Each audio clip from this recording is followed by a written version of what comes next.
The Y Curve with Phil Dobby and Roger Hearing. There seems to be a miracle drug to tackle obesity. Wegovy is set to be available on the NHS. But how far should health services go in using scarce funding to tackle what some see as lifestyle choices? Should we be saving us from ourselves as opposed to from viruses or inherited conditions? Is it reasonable to put fruit and vegetables on prescription, for example? What's the most ethical, efficient and effective way of keeping us all healthy? The Y Curve.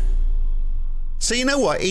I've been looking at the numbers. Wouldn't surprise you at all to know that I've looked at statistics. In 2021, total healthcare costs in Britain accounted for 12.4% of GDP. A year earlier, it was 12%. In 2019, it was 9.9%. So as a proportion of our total economy, that is quite a considerable increase, isn't it? From 9.9% to 12.4% just in the space of a few years. Now, obviously, the pandemic is part of that.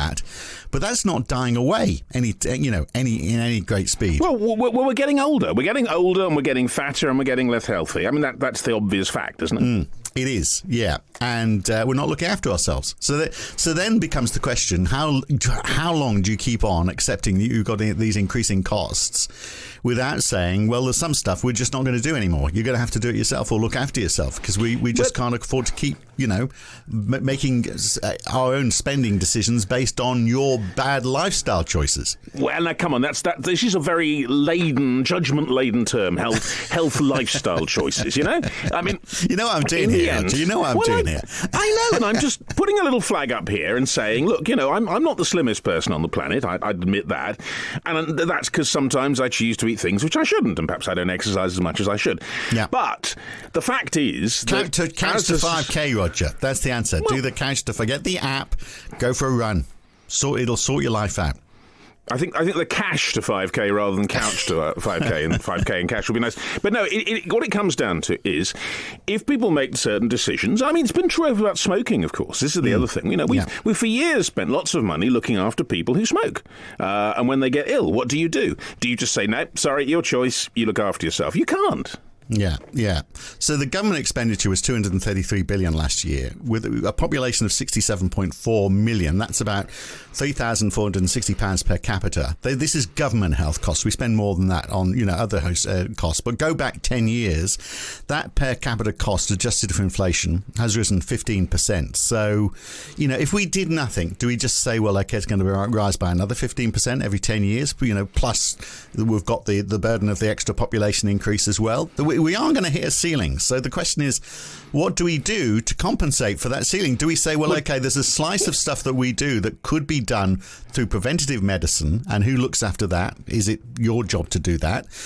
Or do we let other services slide? Well, in the end, you're assuming a limited and I guess even shrinking potentially pot out of which all this can come. But if you're health rationing, which is what it is we're talking about here, where are the priorities? I mean, do you look after the person who maybe has let themselves go, is overweight, smoked all their life, but still has a reasonably good quality of life? Or do you perhaps devote it to a much younger person who perhaps has diabetes? It's just been something they've got. And you help them through their much longer life when they would then be able to contribute presumably more to the economy. I mean, there's a terribly brutal ways of thinking about things. They are. Well, it's interesting. It doesn't just apply, does it, to health? I mean, that's the sort of decision we make. If you're involved in a company that's got big cutbacks in its staff at the moment, and I was talking to a guy who's in his 70s, who's one of those people who's going to be let go, and I said, you can sort of see their point to an extent. If they're going to stop paying somebody, do they, if they are being the most benevolent, do they let you go? It's not great news for you, or do they let the guy who's perhaps 40 years with young kids and a mortgage go? Again, brutal decisions as to where cuts go when you're impacting people's lifestyles. So yeah, but there is a difference between something which is a commercial thing, where people are making decisions essentially based on making money, and where in the end it's to do with our welfare as human beings. Should we even be putting a price on that, really and truly? But do we? And ultimately, though, the question about how long do we keep people alive for if their lifestyle is not that good? Who's making the decision about lifestyles? Because there are lots of things people do that aren't necessarily just eating too much food and smoking, but there are things that people who like to go skydiving at weekends. People make choices in that sort of way. You can't restrict it to one particular thing. Anyway, listen, it's clearly a very complicated issue. Yeah, but absolutely. we have someone who can walk us through it and give us a sense of what it actually means and what the choices really are. And that's Joan Costa-i-Font, who's a professor of health economics at the London School of Economics, and he joins us now. So is there actually sort of a maximum level, do you think, where, it makes sense for governments to invest in health? Is there a point at which you're just spending too much and any extra money is just going to be less effective? And are we at that point? Or are we a long way from it in the UK, do you think? Well, that's a really tough question to ask. I would say... We always start with the tough ones. It gets easier as we go on. Yeah, I would say that's down to a public choice. So, individuals have a choice normally between investing in health and other goods. And same applies when the NHS or the government is making choices that, they would have to choose between investing more in roads and education as opposed to healthcare. So I wouldn't say there is a magic number. It boils down to individuals' preferences. What we know is that we have a fixed income and we cannot invest on everything that we would want, so we have to make tough choices. And there's the question as well, obviously, about how much of that health expenditure is paid for by the government and how much you pay yourself. So absolutely. I'm looking at some numbers here that says government expenditure on healthcare in 2021 was 233 billion, and that was 83% of all healthcare costs. This is according to the Office of National Statistics. That's gone from 79% before COVID. Obviously, COVID has changed a great deal of this, but at the end of last century, it was down around 76%. So the NHS is now covering more of our total health costs. Why would that be? It's to do with the fact that the NHS is quite efficient compared to alternative ways of funding healthcare.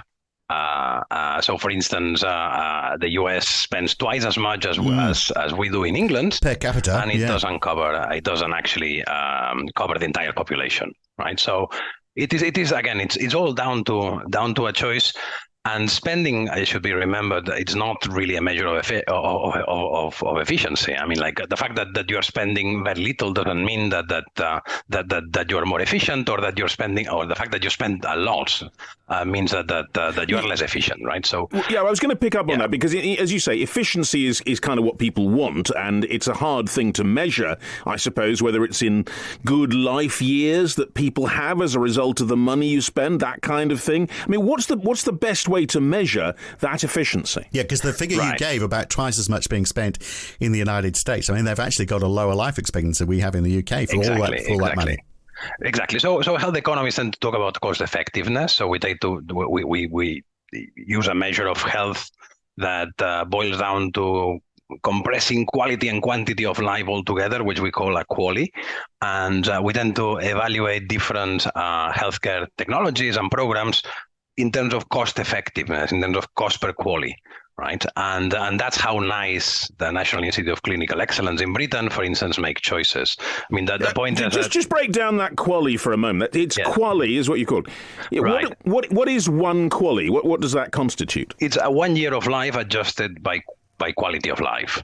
Right, so you are compressing two dimensions, the two dimensions of health, a qualitative dimension and a quantitative dimension, right? And it's just a measure of health that has been developed in the last 40 to 50 years, mostly pushed here in Britain, but now adopted across the world as a standard against which to evaluate different health programs. Right. So if you had that decision as to whether you helped somebody live and at the expense of somebody else, you'd use that QALY measure, because you'd say, well, this person might not live as long, but they're going to have a better quality life than this person who might live a little bit longer but have a poorer quality of life. Exactly. Exactly. Although you would have to take into account other considerations like social value, et cetera, et cetera. Normally, governments, health technology agencies, when they make recommendations, they take into account a number of dimensions besides the cost effectiveness of a program. Right. So is that the ultimate measure then? If you were trying to measure the benefit of the health service, you'd sort of add up all these QALYs and say, well, for the amount we're spending, are we getting a better QALY score at the end of the day? And exactly. So are we? Well, so at least in Britain, we have an institute that measures the cost effectiveness of every program. So what we know is that compared to other countries that don't do that, at least we care about the value for money that the NHS is actually producing. So the NHS is in a huge financial crisis, but despite that, we are one of the front runners in the world in terms of computing the value for money, in terms of computing the value of the health system.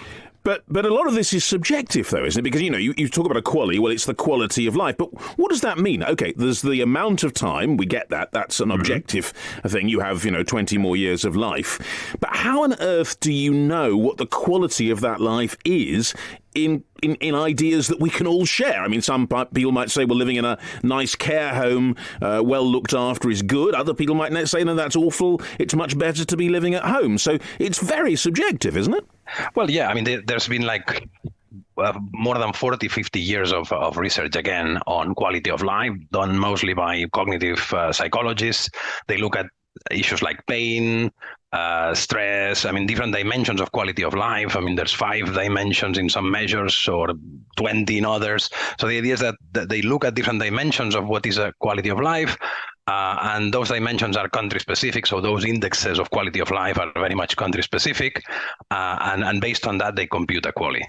This, of course, is a result of surveys that need to be updated, a bit like when we measure inflation, right? The basket of goods needs to be updated. The same applies to quality of life. They are indicators that need to be updated, and we believe on them as we believe that there is a rise in inflation in the economy. So we are getting better at that then. If we were to look at the amount of money that we're spending on the National Health Service and relating that to the QALY, then we're getting a better result now than we have in the past? Right. I mean, I don't think, again, this is something we could simply answer that way. But what we know is that at least we are looking at the value for money, right? So we're looking at how much, let's say, that extra spending brings in terms of quality adjusted life years or other indicators, other measures of health. Another important dimension there is not just the efficiency, but equity. Right. So in Britain, the NHS tries to strike different goals. One is to maximize the health of the population, and the other is to make sure that the differences in health across the population are the lowest possible. Yeah, right? So, and that's another interesting question. But on the idea of, can we spend more to get more efficiency?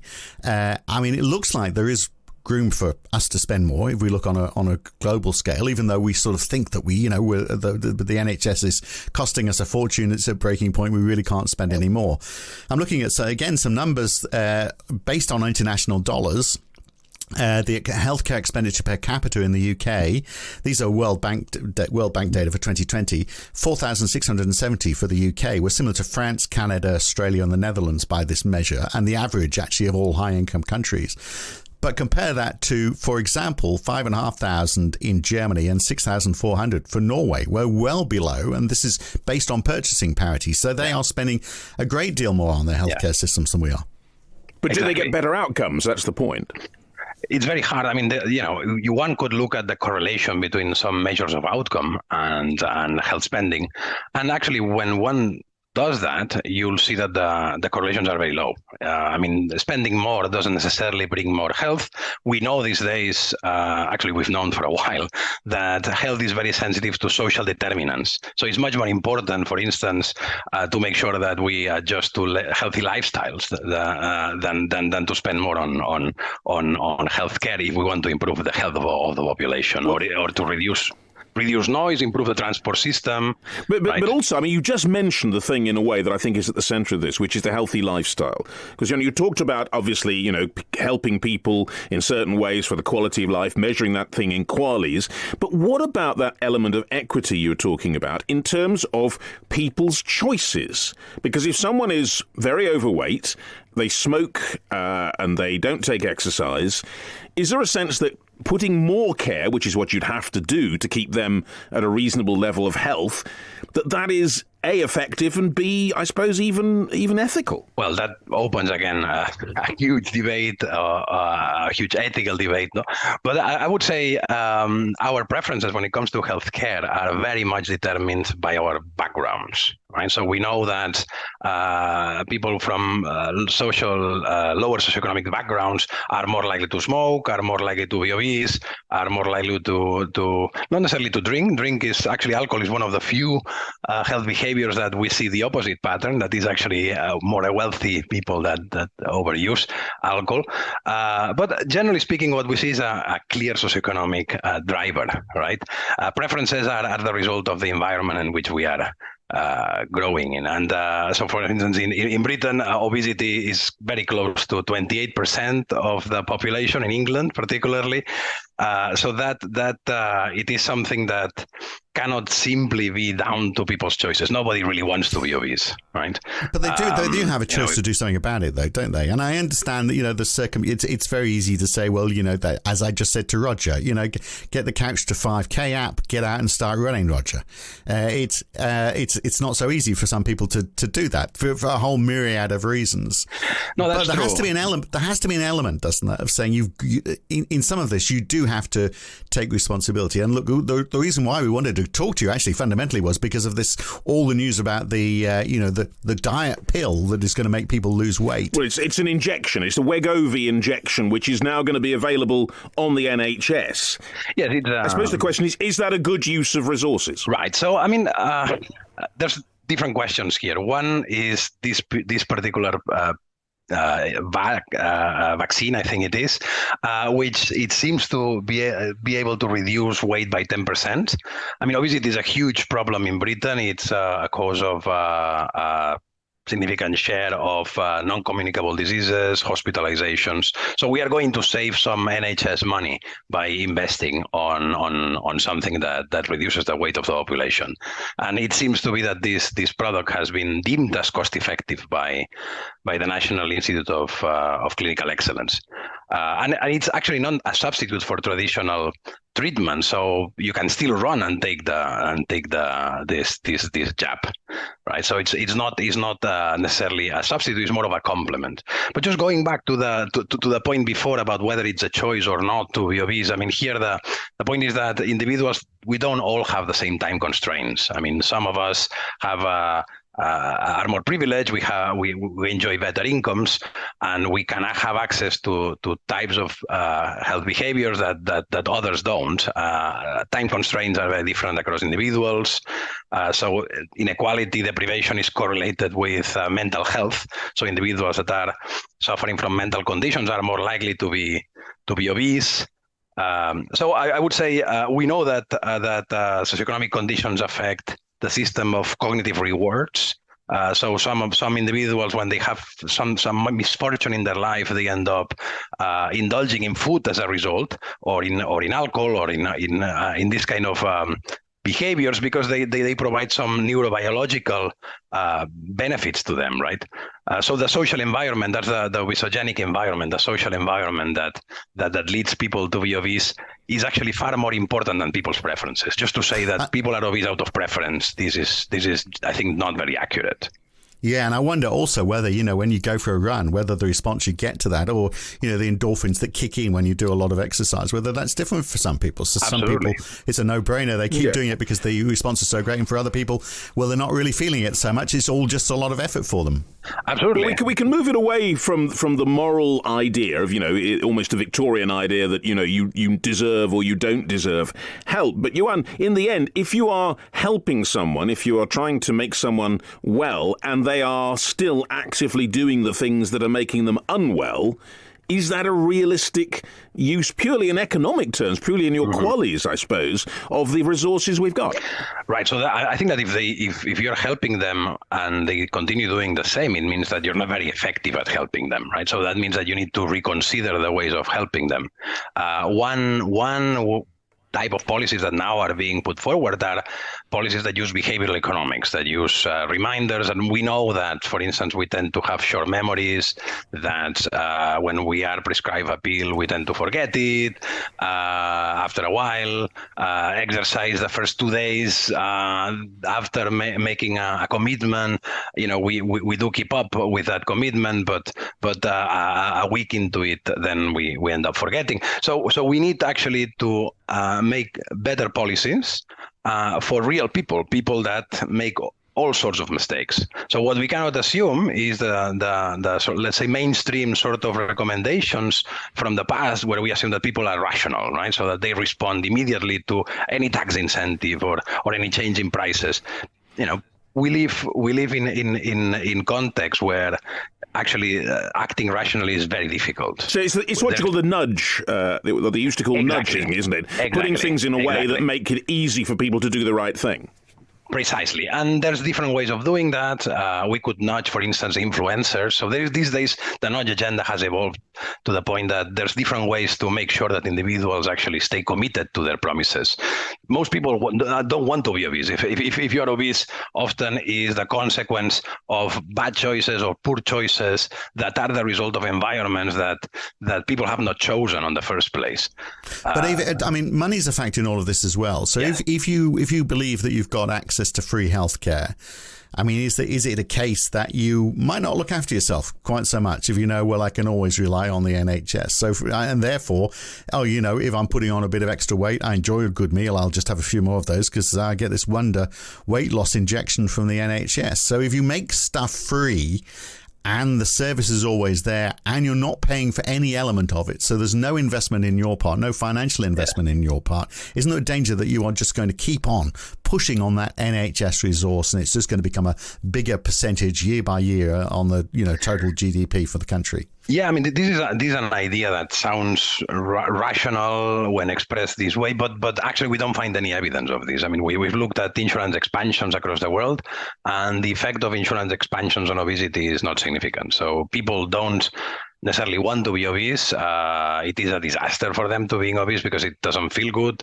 They end up using healthcare much more. Most people don't take any pleasure in taking medicines and seeing seeing the doctor. So I would say that although this could be the way that some people think, I would say the majority doesn't think that way. So have you got a theory as to why we are getting bigger? So in 1993, the average weight, the mean weight of a man was 79 kilos, and in 2021 it was 85 kilos. So it's gone up 8% in terms of our body weight in less than 30 years anyway.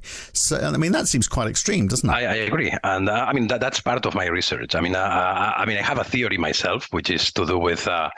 Basically, it's a consequence of misadaptation to a modern economy, right? So, capitalism produces, or modern market economies produce inequalities, and that's inevitable. And that produces some people left behind. And on top of that, we have individuals that are like time poor, that unfortunately, they are blue-collar workers. They need to be, let's say, in their jobs at a particular time, and they don't have time to exercise or going for a run, etc. And then on top of that, we know that there is a very strong correlation, and I would say even causal. We've done some work looking at lottery winners. A strong, let's say, effect of income on obesity. So individuals, when they have higher incomes or when they win a lottery, the consequence of that is that they tend to lose weight after a few months. But Joan, all these things have happened before. When you talked about people not having time to exercise, that would have been true 40, 50, 60 years ago. It would also have been true that people who had more money were able to do the things you're saying. Why has it changed? Well, time poverty has gone much worse in the last 3 decades. I would say if you look at, for instance, time use over time, you'll see that in the past people would stop for lunch and have longer times for that. They would sleep longer. There's actually, even when it comes to sleeping, for instance, which is very well connected to, very well associated to obesity, we know that sleep time is actually declining, and that is very much the consequence of the adoption of this modern, let's say, lifestyle. Our brain is very much what we can call a primitive brain. It follows basically the same rationale than humans, like a few centuries or even longer ago, whilst our actions, our environment is very different from the one that humans would have faced back in time. So in that respect, I think that there's been like a number of changes. Globalization, you could name it in a very simple way, has actually brought as a consequence, as a side effect, this obesity epidemic. So we're a long way, aren't we, from when John Maynard Keynes predicted almost 100 years ago that by now we'd be down to working 15 hours a week, and all these problems presumably would go away if that was the case. But also, if we're in countries where you've got less of a discrepancy in income, does it necessarily follow, though, that those countries have less of an issue with weight and all these other symptoms of poor health that go with lower incomes? So, in other words, is the answer to extended healthcare costs to actually try and fix the income diversity in the country? Well, income inequality, exactly. So what we see is that in lower income countries, obesity is rising now. I mean, besides, let's say, Anglo-Saxon countries that would fall into sort of the Anglo-Saxon world, plus Mexico, the countries with the highest obesity rates are all in the Middle East. So Turkey, Jordan, Egypt, right? So those are countries with high inequalities. And interestingly, in those countries, what we see is that most obese people are women. So unlike in Britain, where actually inequalities in obesity are more or less absent. I mean, the obesity is more or less the same across genders. In the Middle East is actually clearly a female problem. And across the world, women are more likely to be obese than men. So I would say inequality would be an issue there. There is a lot that we need to understand about the epigenetics of obesity, of the obesity phenomenon. So there is a genetic component that, of course, cannot explain the obesity epidemic in the last 30 years, but the epigenetic effects, so how the genes express themselves as a result of environmental changes, that's something we still don't know enough, and it could explain at least partially what we are observing. So Joan, we've got this picture you're drawing that actually what's going on in terms of the threats to our health are these very big issues to do with the economy, to do with equality, perhaps. So should, with scarce health resources, rather than spending them on perhaps giving people weight loss drugs, should more resources then be put into somehow socially engineering us and nudging us into better health practices? Well, I'm not sure I would call it socially engineering us, but it's true that we should do something for those that are going to make poor choices in the days to come or in the years to come, right? But so there is a policy in the long term which has to do with social determinants of health, right? So reducing inequality, that's not something you do in one day, right? So it takes a while to do that, and developing, let's say, healthy lifestyles. But in the short term, unfortunately, we are stuck with what we have. We have a country, England, 28% is obese, 36% overweight, right? So almost, 2/3 of the population has a problem with weight, and we need to solve that. Right? We need to do something about it, because otherwise, it's actually increasing our NHS costs, which at this time of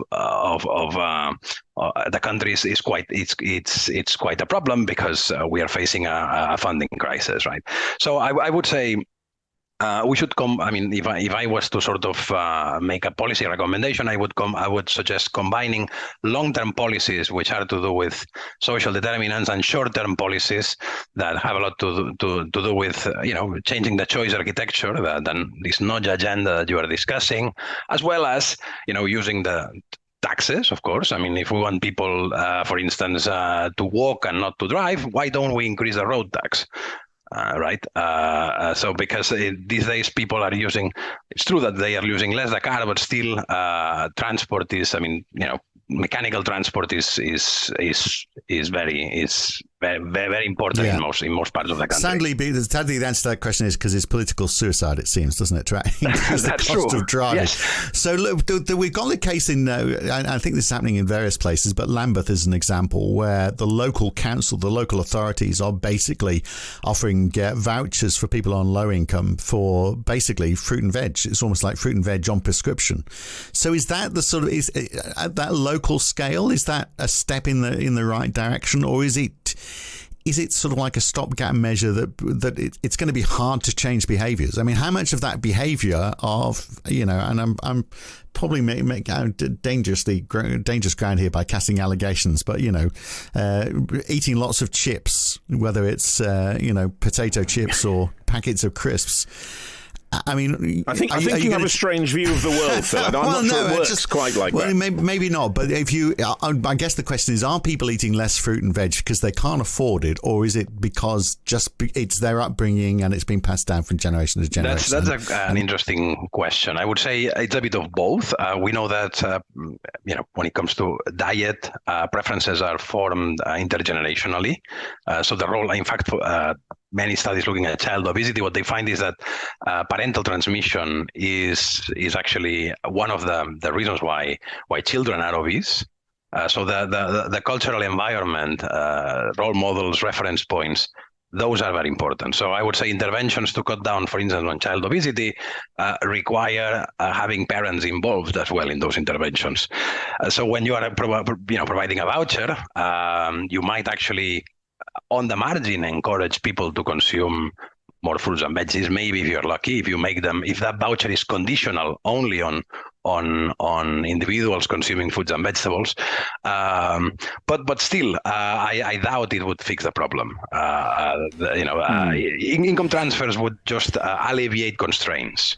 So I'm not sure how we are fixing the problem then. So, I mean, the one thing that has been very clear, and you're not the first person who said this, because we've sort of asked the same question maybe a year ago in a slightly different way. But if we, is the way forward just to spend more on the health service? And you made the point earlier, which I'd heard before, that actually a publicly funded health system is the most efficient way of looking after the nation's health. But all of these ongoing issues, which are just getting worse. I mean, if we added another 8 kilos in the next 20 years, we're getting bigger and bigger. And we've all seen those photos from the 60s and 70s when everyone looked very slim and healthy.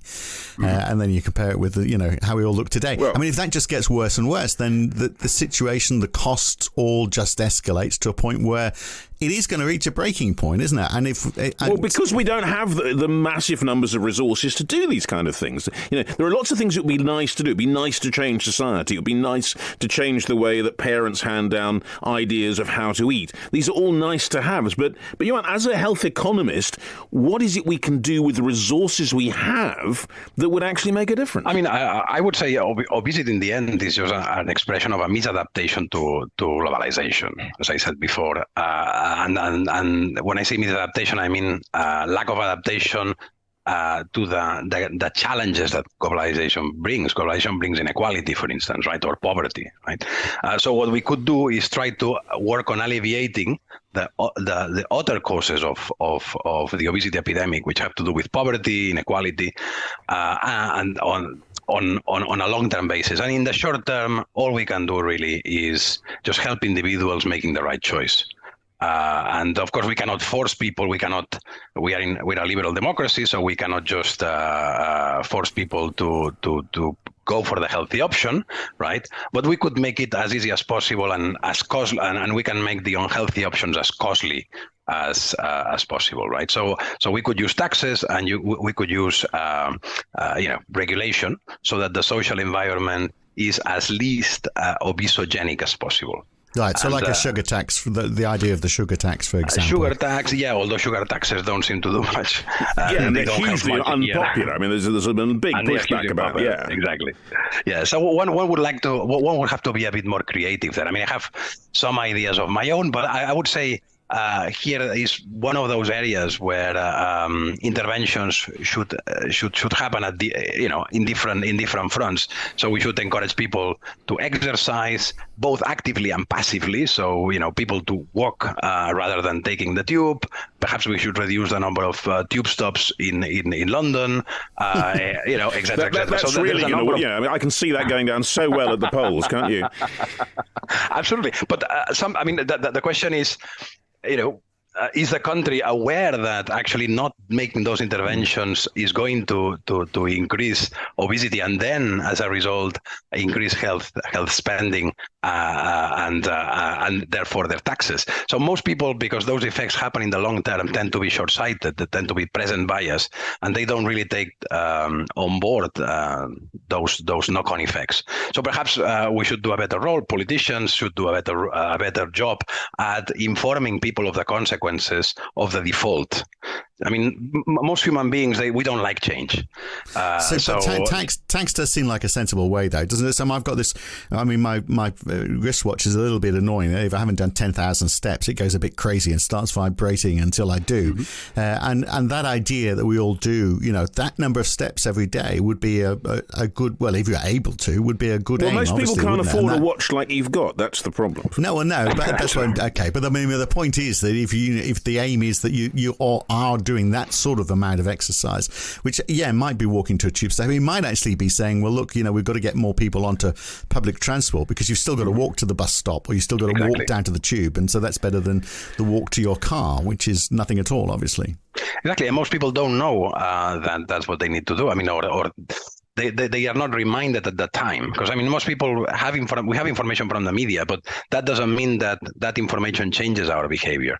We need to be reminded at the right time, and that's why all these behavioral interventions are effective. But I can imagine people just screaming and saying, look, this is all very well, yes, it'd be lovely to change this policy and that policy and all the rest of it, but actually the resources that we have should go on things like getting a cure for diabetes and working better to try and sort out cancer, trying to stop another outbreak of COVID. All this stuff about lifestyle is simply, or should be simply, almost irrelevant, because there are far more important things to get those qualities you're talking about, Joan, by doing those absolutely basic medical things.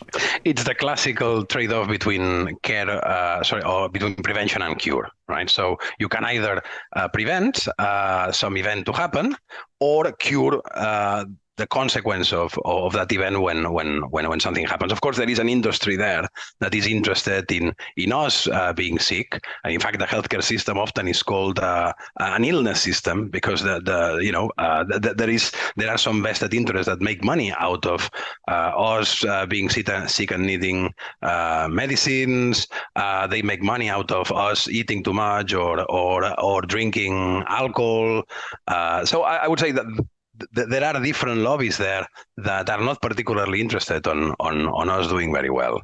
So that is something that needs to be taken into account as well. So on the prevention side, just as a final question, not everyone can afford a Fitbit. They are coming down in price, mind you, but for a lot of people, I can see it's an expense. But once you've got that level of engagement, actually, you do take more interest in your own health because you've got a few facts and figures to back it up. Now, I realise not everybody's the same as me and is quite so fascinated by the numbers, but actually getting aware of where you are and how you're performing and what your health situation is on a day-to-day basis could change behaviour. And if people can't afford it, maybe technology is part of the answer, and the government should be stepping up to meet some of those costs for people.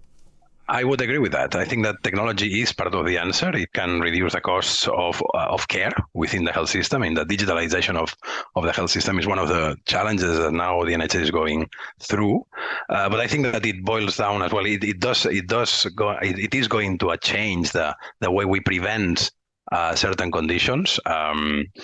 We need to have access to high quality, personalized information, which we don't. Now we know the number of steps, but I think that we should have much more information than just that, right? So we could know how well we slept, how many calories we've eaten. So the technology is there. What our resting heart rate is and stuff like that. For exactly. There we are. Exactly. And the information is there. And the question is, how to organize it in order to help individuals make choices that are more aligned with their true preferences, because most people don't want to be obese and most people want to be healthy. So if they aren't, it's not out of choice. People don't choose to be unwell. But also, I wonder if they know actually what situation they're in. I mean, there's, people, I mean, we get larger, don't we? And we don't realise. In fact, it was a revelation. I mean, I was going down that road, so was Roger, until we had a publicity photograph taken for this podcast, and we both looked at ourselves and said, my God, are we really that big? Yes, there we are. Health policy in action. Yeah. I lost 15. More people being photographed. That's what we need. That's the answer. I lost 15 kilos after that photograph. That was presumably from working with me. It's just that made me lose weight too. Absolutely. But I mean, people don't know the situation they're in. So actually being confronted with these sorts of measurement tools where they get an idea, a snapshot of their own state of health, that has to be part of the answer, doesn't it? Absolutely. Free Fitbits for everyone. That's what it's required. Absolutely. It's information and how to make it understandable, because some people might not do anything with information, right? So you have to put it in a way that is very understandable, that there's no way that you could miss it, and that's what Nudge is about, right? So making it providing technical information in terms of risks, for instance. Most lay people would not be able to understand what that means to them, right? So I guess that there is a lot of work to do from the communication side of things. So I guess from you journalists to translate actually that information in a way, to communicate it in a way that people actually get the core of it. No? Yeah. So there we are, Johan. That's a message to us. What we're doing today, maybe even what we're saying now could help in some way. Certainly helps me think about it. Anyway, Johan, thank you so much for doing that for us and giving us an idea of how things could and we could all get better. Thank you. Thanks, welcome. Yeah. I'll tell you one place, Roger, where, and we shouldn't joke about this, but they're not going to be too worried about, their weight, is in Ukraine, because they have so much more to worry about. Well, health is a whole different issue and much more to do with flying bits of metal than anything else. Yeah, is, of course, and is it just a grim reality? And is it the concern a place that is going to be forgotten about? Is it one of those wars that is just going to go on for so long, drag on so long? So we just had the G20 summit where basically, it was the attitude towards Ukraine was somewhat watered down in the rhetoric there.